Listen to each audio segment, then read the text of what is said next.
मोनसे फोसावथाय नोंथाङा गावनि गथ'खौ मोजां सोलोंथाइ लाहोनो गोसो दं नामा? जुदि नोंथाङा गावनि गथ'खौ मोजां आरो गुनगोनां सोलोंथाइ लाहोनो गोसो अब्ला बे खौराङा नोंथांमोननि थाखाय।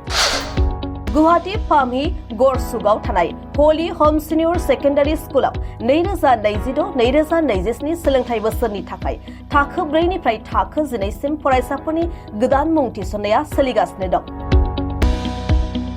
बे फरायसालियाव साइन्स, कमार्स आरो हिउमेनिटिज आयदा थागोन आरो हौवासाफोरनि थाखाय हस्टेलनि खाबु थागोन।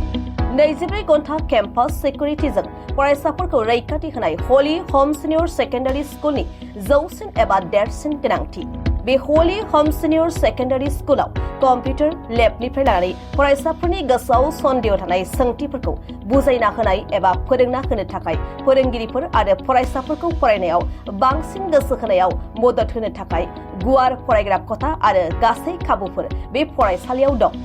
एसि उन्दुग्रा खथानिफ्राय लानानै साफ्रोमबो फरायसाफोरनि थाखाय गंसे बिसना एबा बेडखौ बे हली ह'म सिनियर सेकेन्डारि स्कुलनि हस्टेलाव मोननो हागोन। बेजों लोगोसेनो गासै गेलेमु आयदाफोरनि थाखाय सासे प्रफेसनेल कचनि गेजेरजों फरायसाफोरा बास्केटबल, फुटबल आरो बायदि बायदि गेलेमुफोर गेलेनो हागोन।